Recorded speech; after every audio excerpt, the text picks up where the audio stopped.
વરસાદની આગાહીને પગલે અમદાવાદ મનપા એલર્ટ છે। શહેરના 5 તળાવ ખાલી કરવાની કામગીરી શરૂ કરવામાં આવી। વસ્ત્રાપુર તળાવનું લેવલ 25 ફૂટથી ઘટાડી 21 ફૂટ કરવામાં આવ્યું છે। ગત વરસાદમાં તળાવનું વોકવે પાણીમાં ગરકાવ થયો હતો। ભારે વરસાદ પહેલા પાણી સંગ્રહ માટે આગોતરું આયોજન કરાયું છે। મનપા દ્વારા તકેદારીના પગલાં લેવામાં આવી રહ્યા છે। અમદાવાદ સહિત રાજ્યભરમાં આજે ભારે વરસાદનું એલર્ટ આપવામાં આવ્યું છે અને અમદાવાદમાં પણ ભારેથી અતિ ભારે વરસાદની આગાહી કરવામાં આવી છે। ત્યારે તંત્ર દ્વારા જે છે તે તમામ તૈયારીઓ પૂર્ણ કરવામાં આવી છે। ખાસ કરીને વરસાદી પાણીનો નિકાલ થાય તે માટે સાબરમતી નદી તો ખાલી કરી દેવામાં આવી છે, પરંતુ જે તળાવ આવેલા છે તે પણ ખાલી કરવામાં આવી રહ્યા છે, જેથી કરીને આસપાસના વિસ્તારોમાં પાણી ભરાય તો સીધું જ અહીંયા તળાવની અંદર તે આવી શકે અને તંત્ર દ્વારા તમામ જે તળાવો જે છે તે તો ખાલી કરવામાં આવે છે, પરંતુ લોકો માટે પણ જે છે તે 2 દિવસ માટે આ બંધ રાખવામાં આવ્યું છે, કારણ કે લોકોની સુરક્ષાને ધ્યાનમાં રાખીને આ નિર્ણય જે છે તે કોર્પોરેશને કર્યો છે। આપણી સાથે ચેરમેન છે ધરમસિંહભાઈ, તેમની સાથે વાત કરું। ધરમસિંહભાઈ, વસ્ત્રાપુર પણ હવે ખાલી કરવામાં આવી રહ્યું છે, કેટલી એની ક્ષમતા છે અને અમદાવાદના અન્ય તળાવોની શું સ્થિતિ?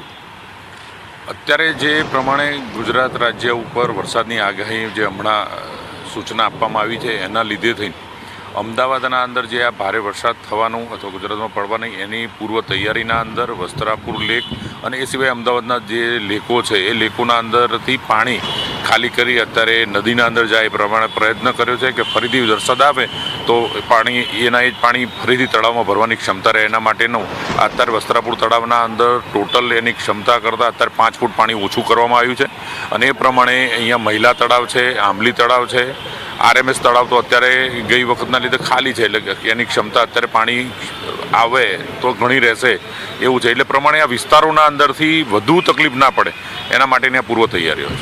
આ વસ્ત્રાપુરની વાત કરીએ તો કયા કયા વિસ્તારનું પાણી અહીંયા ઠલવાતું હોય છે? વસ્ત્રાપુરના અંદર હેલ્મેટ સર્કલથી લઈ અને માનસી 4 રસ્તા, મેમનગર, પછી આ બાજુ બોડકદેવનો જે પાછળનો ભાગ ખરો ગુરુદ્વારાથી એ બાજુનો આટલો ગોળ વિસ્તારના અંદરનું બધા પાણી લગભગ વસ્ત્રાપુર તળાવમાં આવતું હોય છે।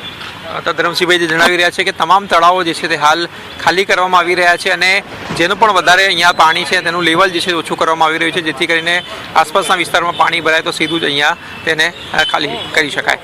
કેમેરામેન ઓમ સાથે આશુતોષ ઉપાધ્યાય, ન્યૂઝ કેપિટલ અમદાવાદ। અમદાવાદમાં ભારે વરસાદના એલર્ટને કારણે તંત્ર જે છે તે સાબદું કરવામાં આવ્યું છે। અમદાવાદની સાબરમતી નદી તો ખાલી કરવામાં આવી છે, તો બીજી તરફ તળાવો જે છે તે પણ ખાલી કરવામાં આવી રહ્યા છે। દ્રશ્યો બતાવશું અમદાવાદના વસ્ત્રાપુર તળાવના, ત્યાંના પણ તમે જોઈ શકો છો કે હાલમાં ડીવોટરિંગ મશીનથી જે છે તે પાણી હાલમાં તળાવનું ખાલી કરવામાં આવ્યું છે અને અંદાજિત જે 25 ફૂટની જે હતું તે ઘટાડીને લગભગ હાલમાં 21 ફૂટ જેટલું પાણી રહ્યું છે અને હજુ પણ તેને ખાલી કરવામાં આવી રહ્યું છે, જેથી કરીને આગામી સમયમાં જો આસપાસના વિસ્તારોમાં પાણી ભરાય તો સીધું જ અહીંયા જે છે તે આવે અને આનું લેવલ જે છે તે જળવાઈ રહે, કારણ કે ગત સમયે જ્યારે વરસાદ પડ્યો હતો ત્યારે અનેક તળાવો જે છે તે ઓવરફ્લો થવાની ઘટના જે છે ઘટી હતી અને ક્યાંક ને ક્યાંક લોકોને નુકસાન થવાનો પણ વારો જે છે તે આવી શકે તેમ છે અને તેના કારણે આ તળાવો જે છે તે ખાલી કરાઈ રહ્યા છે। આપણી સાથે દેવાંગભાઈ છે, તેમની સાથે વાત કરું।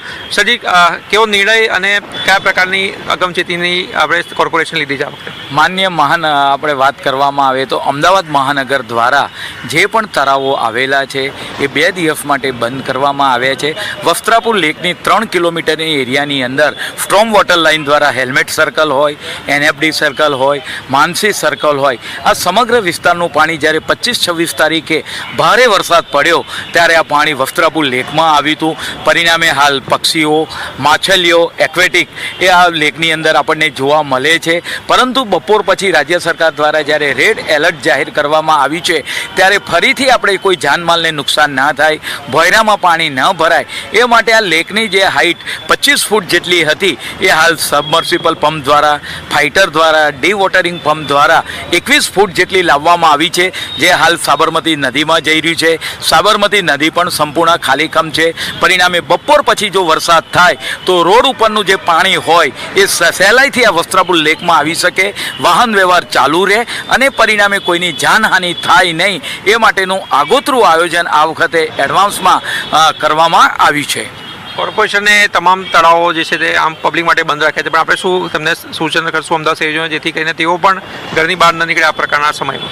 જ્યારે સરકારે રેડ એલર્ટ જાહેર કર્યું હોય, ભારે વરસાદની આગાહી કરી હોય, ત્યારે દરેક નાગરિકે પણ પોતાનું આપણે વાત કરીએ કે જરૂરિયાત કરતાં જો કોઈ આકસ્મિક કામ ન હોય તો બહાર ના નીકળવું જોઈએ. પોતાના વાહનો પણ હાઇટવાળી જગ્યાએ, કારણ કે હાઈરાઇઝ બિલ્ડિંગમાં લોઅર પાર્કિંગ બેઝમેન્ટ 1 અને 2 હોય છે, તો ગાડીઓ પણ આપણે હાઇટવાળી જગ્યાએ મૂકીએ જેથી આપણી ગાડીને પણ નુકસાન ન થાય અને જરૂરિયાત હોય તો જ બહાર નીકળીએ. સરકારે પણ અને ડીઓએ પણ આદેશ કરેલા છે કે સ્કૂલો 2 દિવસ બંધ રાખવાની. મહાનગરપાલિકાના પણ સ્કૂલ બોર્ડ દ્વારા જાહેરાત કરવામાં આવી છે. તો જરૂરિયાત હોય, આ મેડિકલ હોય તો જ આપણે કામ અર્થે બહાર નીકળીએ, નહીં તો આપણે વાત કરીએ કે તંત્ર અને પ્રશાસનને સાથ અને સહકાર આપીએ. તો તંત્ર જે છે તે એલર્ટ મોડમાં છે અને સાથ અને સહકાર જે છે આપવો ખૂબ જ જરૂરી છે, કારણ કે વરસાદ આવશે તો ક્યાંક ને ક્યાંક અમદાવાદની પ્રજા જે છે તે હેરાન ન થાય તેને લઈને તમામ તૈયારીઓ પણ કરાઈ છે.